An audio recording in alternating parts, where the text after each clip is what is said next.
Hello and welcome. This is Pawan. आज second lecture है population chapter का और आज के इस लेक्चर में हम बात करेंगे दो तीन कंसेप्ट्स की जो कि पॉपुलेशन चैप्टर के रिलेटेड है। मैं आपको जहां पे बताऊंगा कि एनुअल ग्रोथ क्या होती है, मैं आपको बताऊंगा बर्थ रेट क्या होती है, डेथ रेट क्या होती है और माइग्रेशन क्या है। ये तीन कंसेप्ट्स पॉपुलेशन चैप्टर में बहुत ज़्यादा ज़रूरी हैं। इससे पहले कि हम आगे बढ़ें, मैं कल वाला आपको थोड़ा सा बता देता हूँ। देखो, मैंने इस पिक्चर के थ्रू, इस मैप के थ्रू पिछले वाले लेक्चर में मैंने बताया था कि ये इंडिया की पॉपुलेशन है और ये इंडिया का मैप है। दोनों मैप हैं, लेकिन एक मैप में इंडिया की पॉपुलेशन बताई है और दूसरे वाले मैप में सिर्फ इंडिया की स्टेट्स के बारे में बताया है। और इस वाले मैप में ये बताया है कि कौन सी स्टेट में पॉपुलेशन ज़्यादा है और कौन सी स्टेट में पॉपुलेशन कम है और कौन सी वाली स्टेट में पॉपुलेशन डेंसिटी ज़्यादा है और कौन सी वाली में कम है। मैंने आपको ये चीज़ कल बताई थी। इसके साथ साथ में मैंने आपको ये चीज़ बोली थी, अगर एक कंट्री की पॉपुलेशन, अगर उसको एजुकेशन ना मिले, अगर उसको हेल्थ अच्छी ना हो, उसकी हेल्थ अच्छी ना हो, फिर वो पॉपुलेशन जो है कंट्री के लिए बर्डन बन जाती है। लेकिन अगर कोई कंट्री, अगर उसकी पॉपुलेशन, उसको हेल्थ अच्छी मिल रही है, अगर उसको एजुकेशन मिल रही है, फिर वो कंट्री और उसकी पॉपुलेशन, उस कंट्री की पॉपुलेशन उनके लिए एसेट साबित होगी, उनके लिए कैपिटल बनेगी वो पॉपुलेशन। देखो, हर एक कंट्री के लिए पॉपुलेशन का होना जरूरी है। बिना पॉपुलेशन के कोई भी कंट्री नहीं होती।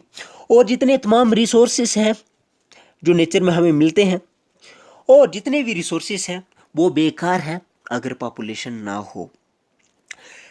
लेकिन आप पॉपुलेशन कितनी होनी चाहिए ये तो मैं आपको नहीं बताऊंगा, नहीं बता सकता कितनी होनी चाहिए और कितनी नहीं होनी चाहिए।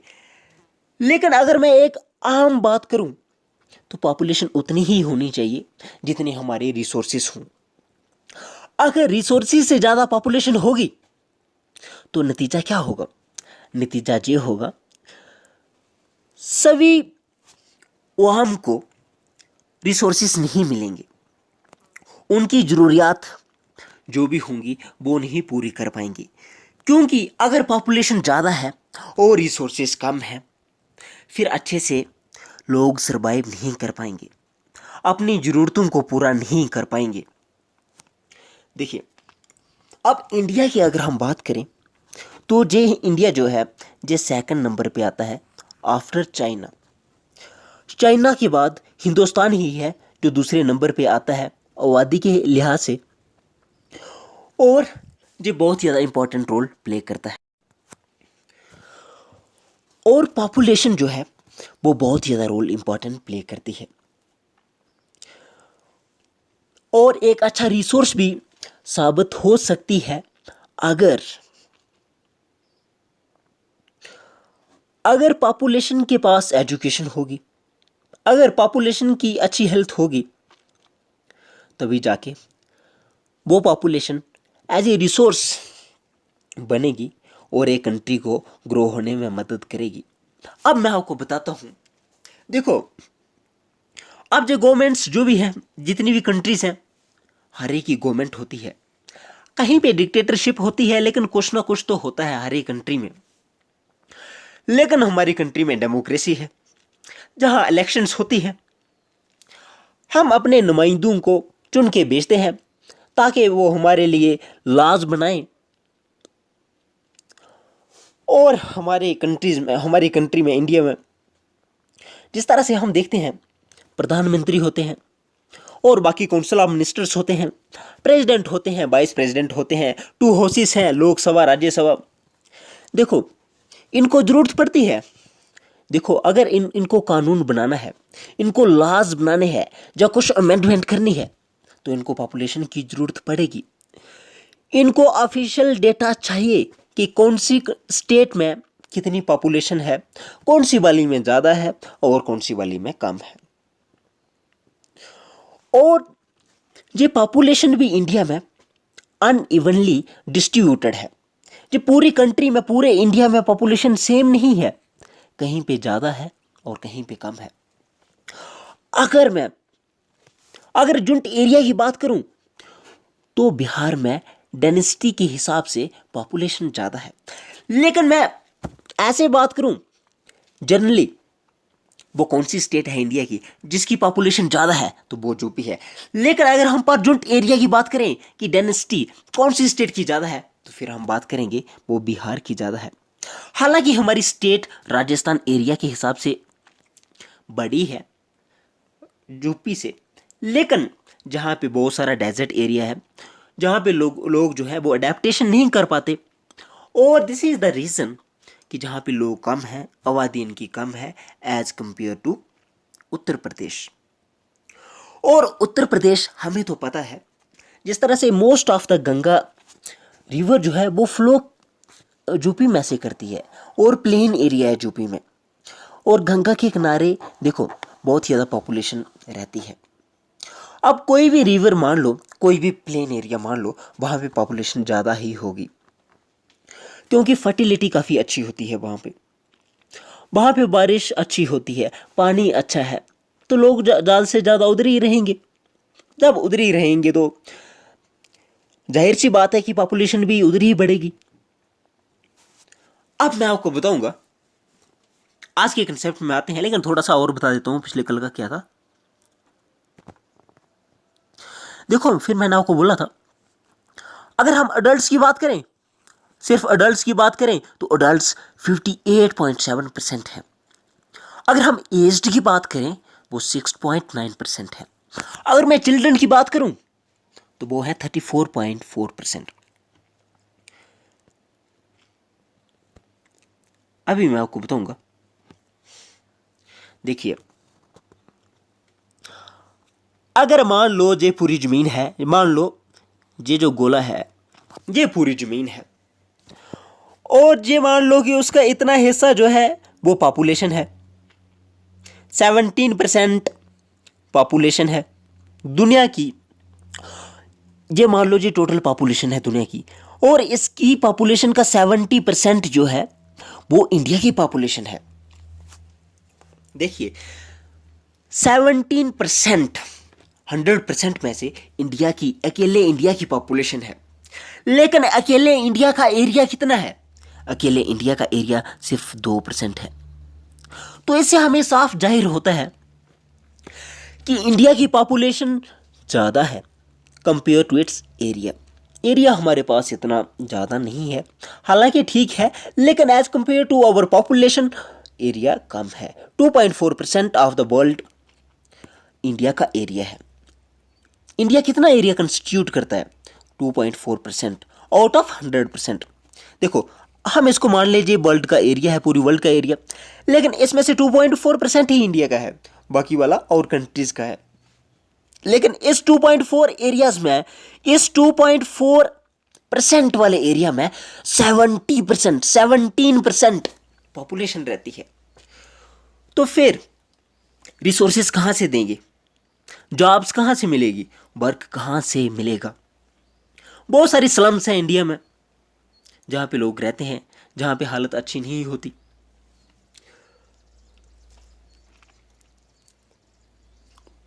अभी हम आज के लेक्चर पे आएंगे, जो कि मैंने आपको बोला था, एनुअल ग्रोथ रेट क्या होती है, बर्थ रेट क्या है, डेथ रेट क्या है, माइग्रेशन क्या है। हम यही 2-3 बातें पढ़ेंगे। एक और चीज मैं आपको बताऊंगा, अगर हम डेंसिटी के हिसाब से देखें तो इंडिया के बाद, इंडिया के अलावा, इंडिया से ऊपर जो है वो बांग्लादेश और जापान है, जिनकी हायर एवरेज पॉपुलेशन डेंसिटी जो है इंडिया से ज़्यादा है। कौन कौन सी है? एक तो बांग्लादेश है और दूसरी जापान है। These are the two countries which have higher average population densities than India. Okay, अभी मैं आपको बताऊंगा, अभी मैं आपको क्या बताऊंगा, मैं बताऊंगा पॉपुलेशन ग्रोथ क्या होती है। क्या बताऊंगा मैं अभी बताऊंगा आपको पॉपुलेशन ग्रोथ क्या होती है। अब देखिए ये पॉपुलेशन ग्रोथ क्या है, पॉपुलेशन का बढ़ना, पॉपुलेशन का बढ़ना ये पॉपुलेशन ग्रोथ होती है। अगर मैं आपको बोलूं, देखो एक और कंसेप्ट है सेंसिस का, इससे पहले मैं आपको सेंसिस का कंसेप्ट बताता हूं। ये कहानी मैं नहीं बताऊंगा कि कितनी बार सेंसिस हुई है, लेकिन सेंसिस का मतलब शुमारी होता है। शुमारी का मतलब गिनना होता है, काउंटिंग करना होता है।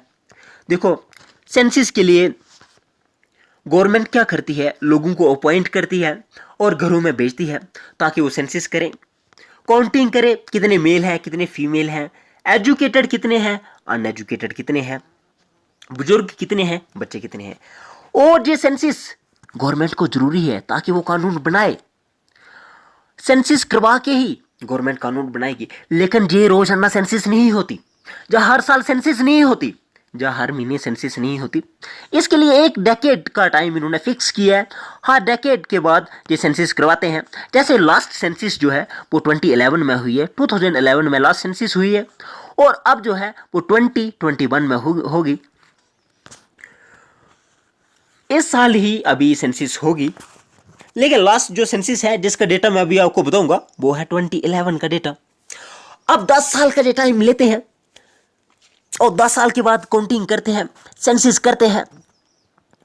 सेंसिस क्यों करते हैं? सेंसिस इनके लिए बहुत ज़्यादा जरूरी है गवर्नमेंट को। अगर इनको कोई भी लॉ बनाना हो, कोई भी रूल बनाना हो, कोई भी कुछ स्कीम्स लानी हो, अगर पॉवर्टी के रिलेटेड कुछ स्कीम्स लानी हो या और कुछ स्कीमें लानी हो, तो इनको क्या करना पड़ता है, इनको सेंसिस देखना पड़ती है। फिर उसको मद्देनजर रख के फिर ये क्या करेंगे, ये स्कीम्स बनाएंगे, ये क्या करेंगे, ये पॉलिसीज एंड प्रोग्राम्स बनाएंगे, पीएनपी।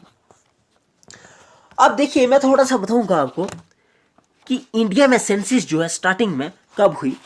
ये ब्रिटिश टाइम में ही हुई है, और ये हुई है 1872 में, 1872 में हुई है। हालांकि फर्स्ट कंप्लीट सेंसिस जो है वो तो 1881 में हुई है, लेकिन स्टार्टिंग जो है वो 1872 से की है। कंप्लीट सेंसिस जो है वो 1881 से की है। उसके बाद 10-10 साल के बाद सेंसिस इंडिया में होती है। अगर मैं आपको बात बताऊं ना कि अगर हम एरिया वाइज देखें कि एरिया वाइज पॉपुलेशन वाइज कौन सी स्टेट नंबर 1 पे है और कौन सी नंबर 2 पे है, 3 पे, 4 पे, मैं 5 तक बताऊंगा। देखो हमें ये है यूपी जो है, यूपी नंबर 1 पे आती है जिसकी पॉपुलेशन 16% है। दूसरे नंबर पे महाराष्ट्र आएगी जिसकी पॉपुलेशन 9% है। तीसरे नंबर पे आएगी बिहार आएगा, और बिहार की कितनी है, ये तीसरे नंबर पे, बिहार की भी 9% तक है। चौथे नंबर पे है वेस्ट बंगाल, और वेस्ट बंगाल इसकी 8% पॉपुलेशन है। और फिफ्थ नंबर पे है आंध्र प्रदेश, इसकी पॉपुलेशन है 7% तक। जी फिफ्थ नंबर, ये नंबर दे रहा हूं मैं और आगे परसेंटेज लिख रहा हूं। इसकी पॉपुलेशन है 7%।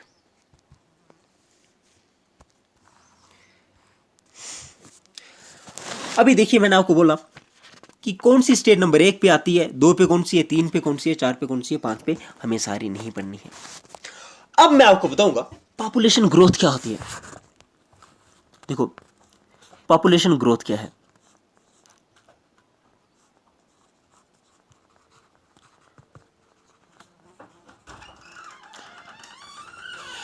पॉपुलेशन ग्रोथ, अब देखो ग्रोथ का मतलब ही बढ़ना होता है। अगर मैं ग्रोथ का मतलब देखूं, अगर मैं आपको ग्रोथ का मतलब बताऊं तो ग्रोथ का मतलब बढ़ना होता है। अब मैं आपको बताऊं कि इंडिया में 2% पॉपुलेशन जो है वो बढ़ी है, तो इसका क्या मतलब हो गया, इसका मतलब हो गया कि 100 एवरी 100 लोगों में 2 लोग बड़े हैं, 2 लोग और जुड़े हैं। हर एक 100 लोगों में 2 और बड़े हैं। ये क्या हो गया? ये होगी एनुअल पॉपुलेशन ग्रोथ। तो इसमें क्या है, अगर मैं बोलूँ 2%, तो इसका यही मतलब है कि फॉर एवरी 100 पर्सन्स, इसका मतलब है फॉर एवरी 100 पर्सन्स 2% जो है वो बड़े हैं। देखो मैं अभी आपको बताऊंगा, इंडिया में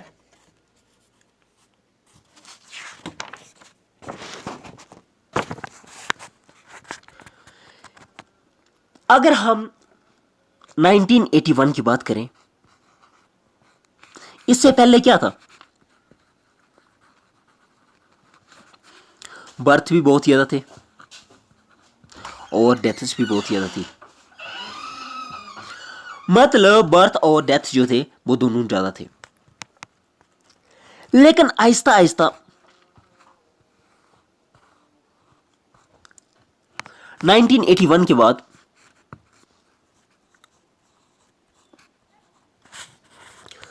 लोगों ने बर्थ पे कंट्रोल करना शुरू कर दिया। और डेथ पे भी कंट्रोल होने लगा। वो क्यों? हमारी पॉपुलेशन इतनी ज्यादा कैसे बढ़ी? वो इसलिए बढ़ी क्योंकि after the independence of India, जब हमारे थोड़े से हालात अच्छे हो गए, हमारी कंडीशंस अच्छी होगी, हमारा हेल्थ इंफ्रास्ट्रक्चर अच्छा हो गया, तो हमारी डेथ्स जो है वो बहुत कम होगी। बर्थ भी कम हो गए, लेकिन बर्थ इतने ज़्यादा कम नहीं हो गए जितनी डेथ्स कम होगी। डेथ्स ज़्यादा कम होगी, बर्थ्स जे कम तो हुए लेकिन इतने ज़्यादा कम नहीं हुए। That's why our population comes at number 2 in the whole world. अगर चाइना के बाद हम बात करें, हिंदुस्तान दूसरे नंबर पे आता है। ये मैंने आपको बताया, ये रीज़न है बर्थ रेट की, पॉपुलेशन ज़्यादा बढ़ने की। अब मैं आपको बताऊंगा बर्थ रेट क्या होता है। देखिए बर्थ रेट क्या है।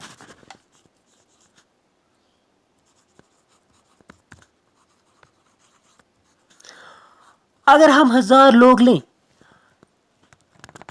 हम ये देखेंगे 1000 लोगों में कितने लाइव बर्थ्स होते हैं। फॉर एवरी 1000 पीपल कितने लाइव बर्थ्स होते हैं एवरी ईयर। हर साल 1000 लोगों, for every 1000 people live births कितने होते हैं, इसी को हम बर्थ रेट बोलते हैं। अगर मैं आपको बोलूं डेथ रेट के बारे में,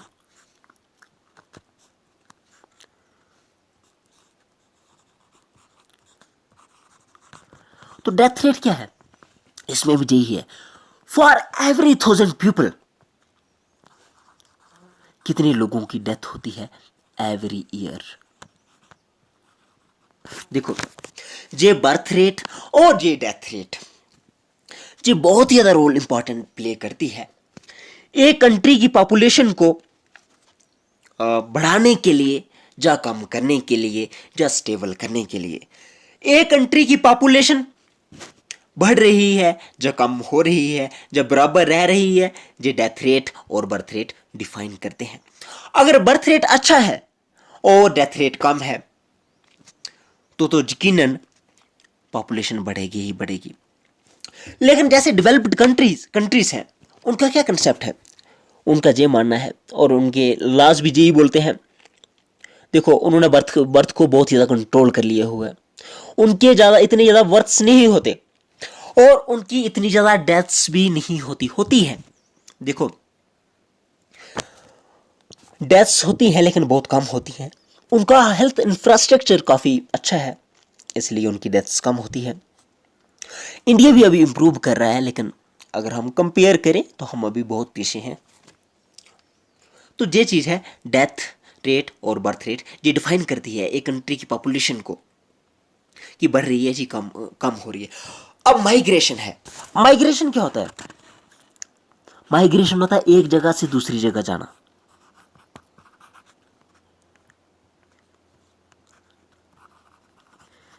ये होता है एक जगह से दूसरी जगह जाना। लेकिन देखो, हमारी कंट्री इंडिया है ना, कभी लोग क्या करते हैं कि एक स्टेट से दूसरी जगह जाते हैं, तो उससे तो इतना ज़्यादा फर्क नहीं पड़ेगा, क्योंकि पॉपुलेशन तो इंडिया में ही रहेगी, इंडिया की। वो तो इंटरनल माइग्रेशन होगी।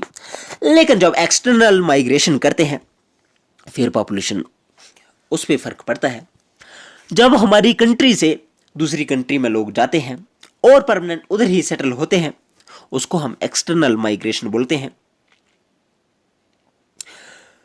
जब हम बोलते हैं कि वो इंटरनेशनल, देखो, दूसरी कंट्री में जाएंगे, वो एक्सटर्नल माइग्रेशन होगी। अब जो माइग्रेशन भी बहुत ज़्यादा रोल इंपॉर्टेंट प्ले करती है एक कंट्री की पॉपुलेशन को डिफाइन करने में। अब मैंने आपको 3 ही चीज़ें बोली। मैंने क्या बोला आपको? मैंने आपको बोला बर्थ रेट, फिर मैंने आपको बोला डेथ रेट, फिर मैंने आपको बोला माइग्रेशन। मैंने क्यों बोला? क्योंकि ये 3 चीज़ें जो है ना, ये क्या करती हैं, बहुत ज़्यादा रोल प्ले करती हैं एक कंट्री की पॉपुलेशन को डिफाइन करने में। इनसे पॉपुलेशन कम भी हो सकती है और ज़्यादा भी हो सकती है। अगर बर्थ रेट कम हो, देखो, ये अलग अलग कंट्रीज़ का अलग अलग, मैं ये नहीं बोलूँगा कि किसी कंट्री का, ये नहीं बता सकता कि कौन सी कंट्री का बर्थ रेट कितना है और डेथ रेट कितना है। लेकिन मैं इंडिया की बात करूं, हमने अभी क्या किया है, हाँ, अभी थोड़ा सा कंट्रोल हुआ है बर्थ रेट पे, लेकिन इतना ज़्यादा कंट्रोल नहीं है। और डेथ रेट क्या है? डेथ रेट तो अभी कम हो गया है। डेथ रेट कम हो गया है क्योंकि हेल्थ इंफ्रास्ट्रक्चर अच्छा हो गया है, लोग अवेयर हो गए हैं, लोग एजुकेट हो गए हैं, इसलिए डेथ रेट कम हो गया है। डेथ रेट जो है कम हो गया है। अगर मैं बोलूं बर्थ रेट की, बर्थ रेट कम हुआ है लेकिन इतना ज़्यादा नहीं हुआ। देखो, माइग्रेशन की, और माइग्रेट तो लोग करते रहते हैं, कभी इंटरनल करते हैं तो कभी एक्सटर्नल करते हैं। लेकिन एक होता है पुल फैक्टर और दूसरा होता है पुश फैक्टर। हमें ये बातें याद रखनी है। पुल फैक्टर और दूसरा है पुश फैक्टर। अब पुश फैक्टर क्या होता है? जहां से लोग जाते हैं, कौन सी चीज उनको पुश कर रही है। जिस तरह से रूरल लोग क्या करते हैं, वो अर्बन एरियाज की तरफ जाते हैं और वहां रहने की कोशिश करते हैं, वहां रहते हैं।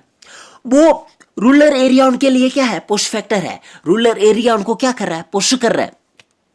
और पुल कौन कर रहा है? कौन खींच रहा है उनको? Urban area. ये पुश फैक्टर और पुल फैक्टर, ये 2 वर्ड्स और मैंने आपको बताया पुश और पुल का क्या मीनिंग है। अभी लेक्चर बहुत ज़्यादा लंबा हो जाएगा, इसके लिए मैं इतना ज़्यादा नहीं बताऊंगा। मैं अभी कंक्लूड करके लेक्चर ख़त्म करूंगा। तो मैंने आपको क्या बोला?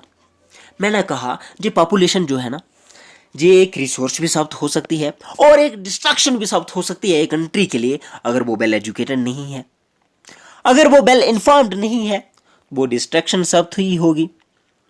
अगर लेकिन वेल एजुकेटेड है, हेल्थ अच्छी है, वेल इन्फॉर्म्ड है, अवेयरनेस है, फिर वो कैपिटल साबित होगी, जो एसेट उस कंट्री के लिए एसेट बनेगी। अभी ये देखिए,